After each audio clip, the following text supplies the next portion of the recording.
സമൂഹത്തിൽ വർദ്ധിച്ചുവരുന്ന ലഹരി ഉപയോഗത്തിനും വിൽപ്പനയ്ക്കുമെതിരെ യുവതലമുറയെ ലഹരിയിൽ നിന്ന് മോചിപ്പിക്കാനായി ലഹരിക്കെതിരെ സമൂഹത്തെ അണിനിരത്തുക എന്ന ലക്ഷ്യത്തോടെ മുൻ ആഭ്യന്തരമന്ത്രിയും പ്രതിപക്ഷ നേതാവുമായിരുന്ന രമേശ് ചെന്നിത്തലയുടെ നേതൃത്വത്തിൽ കൽപ്പറ്റ ടൗണിൽ ലഹരി വിരുദ്ധ കൂട്ടനടത്തം സംഘടിപ്പിച്ചു.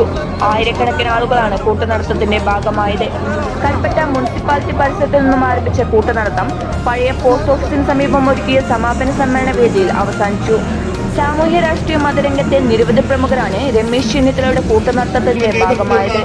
പത്മശ്രീ നേതാവ് ചെറുവേലിരാമൻ, MLA-മാരായ സിദ്ദിഖ്, IT ബാലകൃഷ്ണൻ, മുൻ മന്ത്രിയും MLA-യുമായിരുന്ന PK Jayalakshmi, DCC president MDR president, ജില്ലയിലെയും സംസ്ഥാനത്തെയും UDF നേതാക്കൾ തുടങ്ങിയ സാമൂഹ്യ രംഗത്തെ പ്രമുഖരെല്ലാം പരിപാടിയുടെ ഭാഗമായി. കൽപ്പറ്റ പഴയ പോസ്റ്റ് ഓഫീസ് പരിസരത്ത് വെച്ച് നടന്ന സമാപന സമ്മേളനത്തിൽ Kalpetta MLA advocate C. Siddique പരിപാടിയുടെ അധ്യക്ഷത വഹിച്ചു. ബത്തേരി MLA IT ബാലകൃഷ്ണൻ സ്വാഗതം പറഞ്ഞു. പരിപാടിയിൽ സംസാരിച്ച രമേശ് ചെന്നിത്തല ഉൾപ്പെടെയുള്ള ആളുകൾ സമൂഹത്തിൽ സമീപകാലങ്ങളിലായി വർദ്ധിച്ചുവരുന്ന ലഹരി ഉപയോഗത്തിൽ ആശങ്ക പ്രകടിപ്പിച്ചു. ലഹരിക്കെതിരെ സമൂഹം ഒറ്റക്കെട്ടായി നിൽക്കണമെന്ന് പരിപാടിയിൽ സംസാരിച്ച നേതാക്കൾ ഓർമ്മിപ്പിച്ചു.